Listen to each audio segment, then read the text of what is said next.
It is axiomatic that everything is in a constant state of change. If everything is change, what is the thing that's changing? Surely there has to be something underneath, something that doesn't come and go. The Kybalion has a name for it. They call it the All. And once you understand what that actually means, you can't unsee it. Welcome to Renaissance Philosophy, where we explore the philosophy from the ancients to the modern day. In this video, we will explore what is meant by the All, and provide you with 5 ways to put it into practice. Let's get into the video.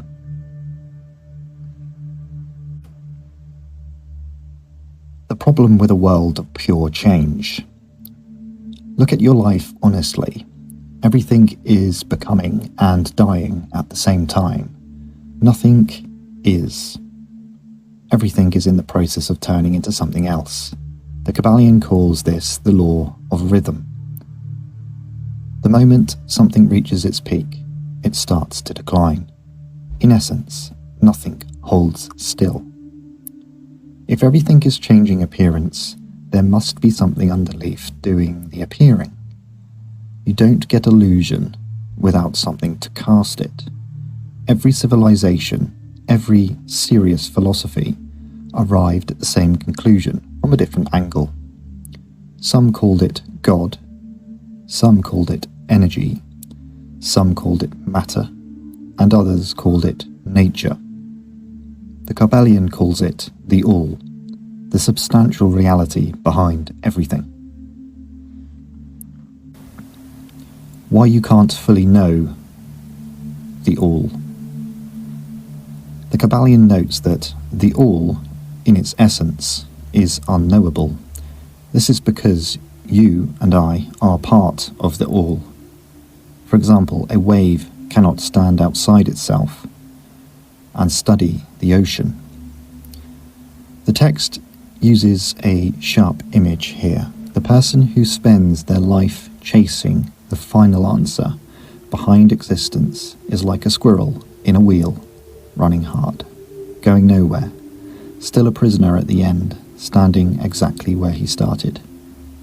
The goal, with an understanding of the All, is to stop projecting your own smallness onto it. Stop assuming it has moods, grudges, or a wish list, like a bigger version of you.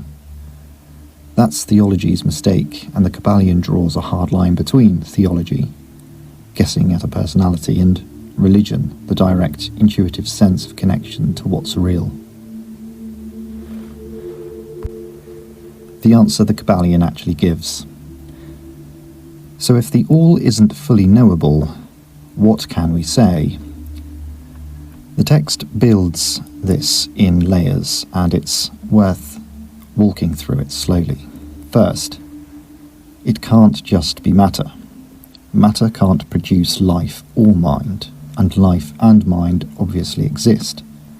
Nothing rises higher than its source. Second, it can't be blind energy or force either, the kind physics measures. Mechanical force doesn't explain consciousness any more than a rock explains a thought. So what's left that's higher than matter and higher than energy? Life and mind. Not human-sized life and mind, not moody, limited, forgetful like ours, but living mind at an infinite scale. The Kybalion's own words are, the All is infinite living mind. What the Illumined called simply spirit. The foundation of reality isn't dead matter with life as an accident bolted on top. Mind comes first. You are not fluke floating in a mechanical universe. You are localized expression of the same living intelligence that everything else is made from.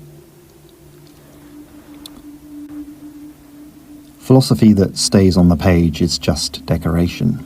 Here's how to put the All into practice. Number 1. Stop chasing certainty about the final answer. The Kybalion tells you up front, the essence of the All is unknowable. Most anxiety about meaning comes from demanding a finish line that was never on offer. Redirect that energy from solving existence to skillfully living within the mystery. Ask yourself, where am I demanding certainty in life that was never going to give it to me? Number 2. Look past the surface before you react.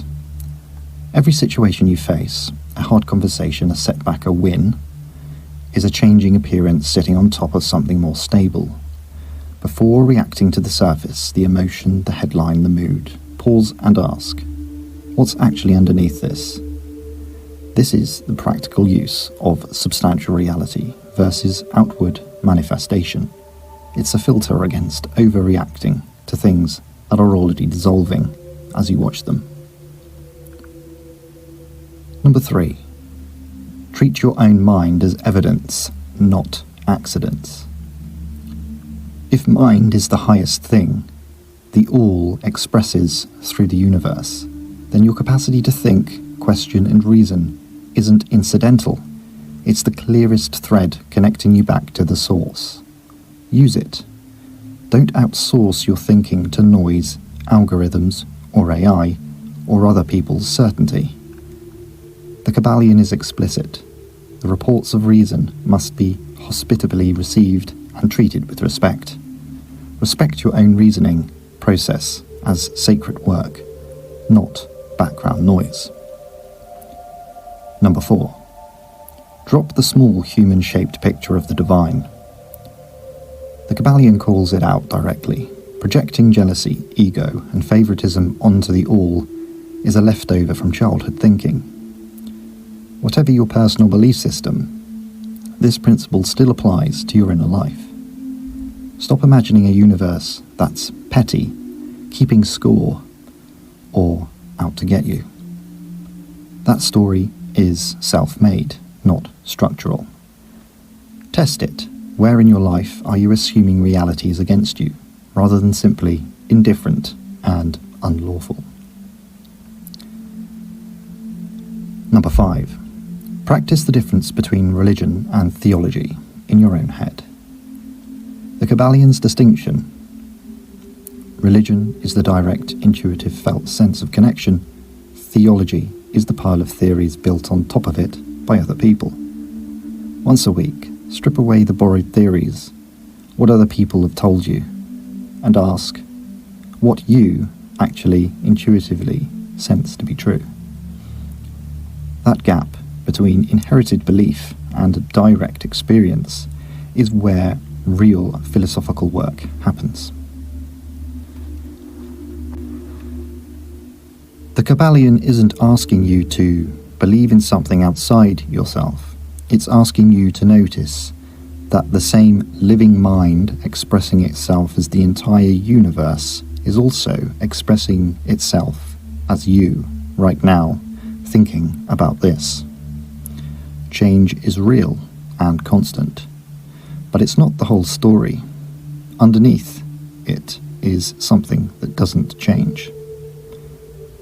If this kind of thinking does something for you, please subscribe.